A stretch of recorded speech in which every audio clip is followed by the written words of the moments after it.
ప్రైజ్లో నేను చెప్పేది ఏంటంటే, ఒక గోల్డ్ తీసుకోండి లేదా వజ్రాలు తీసుకోండి, ఒక దగ్గర పెట్టండి. ఒక బెల్లం లేదా పంచదార ఒక దగ్గర పెట్టండి. ఇప్పుడు చీమలు ఎక్కడి దగ్గర వెళ్తాయండి? స్వీట్ దగ్గర వెళ్తాయి. ఎగ్జాక్ట్గా బంగారం దగ్గర లేదా వజ్రం దగ్గర వెళ్ళదు. ఎందుకంటే వాటిని దగ్గర వెళ్తే వాటి కడుపు నిండదు. చాలా తెలివిగా బెల్లం దగ్గర లేదా పంచదార వెళ్ళి తినేస్తాయి చక్కచక్క. అప్పుడు ఈ ఒక వజ్రము లేదా బంగారం ఫీల్ కావు. నా దగ్గర మా దగ్గర ఎందుకు వస్తలేదండి కదా, పట్టించుకోకుండా వెళ్తున్నారనేది బాధపడదు. ఎందుకంటే వజ్రాలు బంగారం ఎంత విలువకరమైనదో మనకు తెలుసు. అలాగే చీమలకు కూడా ఈ వజ్రాలతోటి బంగారంతో నా కడుపు నిండదు, ఈ స్వీట్ తింటేనే మాకు, ఈ ఆహారం తింటేనే మాకు కడుపు నిండుతాను.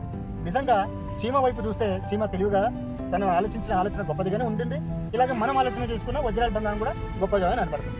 అందుని బట్టి సామెతలో ఒక మాట రాయబడింది, 6:6 వచ్చినప్పుడు సోమరి చీమల ఎద్దకు వెళ్ళి వాటి నడతలు కనిపెట్టి జ్ఞానం తెచ్చుకోమని వాక్యం స్పష్టంగా మనకు తెలియజేస్తుంది. దానికి అర్థం ఏంటంటే ఎగ్జాక్ట్గా తనకు జ్ఞానాన్ని నడకని కదా ఒక ఎగ్జాక్ట్ క్రమంగా వారికి ఏం కావాలో అదే తీసుకున్నారు.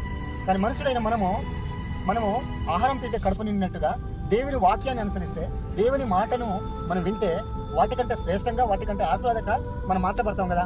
అందుకని చీమలు అవి తింటేనే కడుపు నిండుతాయి. మరి దేవుని మాట వింటే, దేవుని యొక్క కదా వాక్యాన్ని చదువుకుంటే, ఆయనలో మనం ప్రార్థనాపూర్వకంగా జీవిస్తే మనం కూడా ఆశీర్వాదంగా మార్చబడతాం కదా. ఒకసారి ఆలోచన చేయండి. ఎందుకు లేదండి, నన్ను పట్టించుకోవట్లేదండి, ఇక నా బతికి ఇంతేనండి, ఇక మాకు సమాధానం లేదని చెప్పి ఆ గోల్డ్ వజ్రాలు కూడా బాధపడలేదు.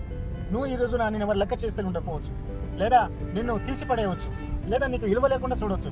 అందరి ఎదుట ఒక విలువకరంగా వ్యక్తిగా, లేదా అందరికి సమాధానం ఇచ్చేవాడిగా నువ్వు తీర్చిపడాలంటే ఖచ్చితంగా ఈ యొక్క జ్ఞానాన్ని ఏదైతే చీమలు తను ఎంచుకుందో అదే జ్ఞానాన్ని మనం ఉపయోగించి దేవుడిచ్చే మాటలకు లోబడి మనం నడిస్తే చాలండి.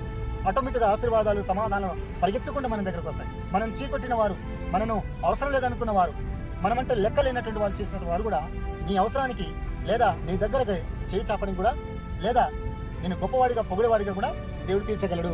ఇదంతటికి కారణం ఏంటంటే జ్ఞానము. అందుకే జ్ఞానం బట్టి ఈ లోకంలో బైబిల్ దేశించింది. బంగారాన్ని, వజ్రాన్ని పెద్ద గొప్పగా చెప్పలేదు.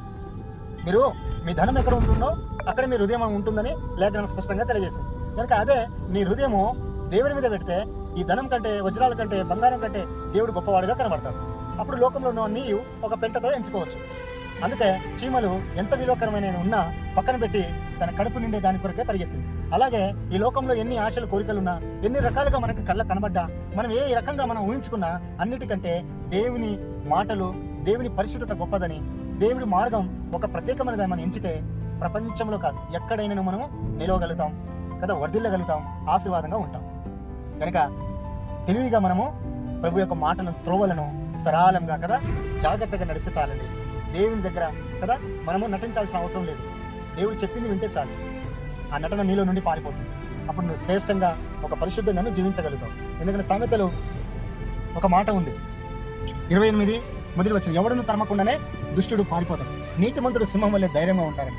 ఎగ్జాక్ట్గా నువ్వు నీతిమంతుడుగా ఉంటే, పరిశుద్ధతగా ఉంటే, దేవునికి లోబడి ఉన్నట్లయితే ఖచ్చితంగా అబద్ధాలు కావచ్చు, అవమానాలు కావచ్చు, ప్రతిదీ నిన్ను చూస్తే ఎగిరిపోతాయి. ఎందుకంటే నువ్వు అంతగా దేవునికి లోబడి ఉన్నావని అర్థం. Praise the lord.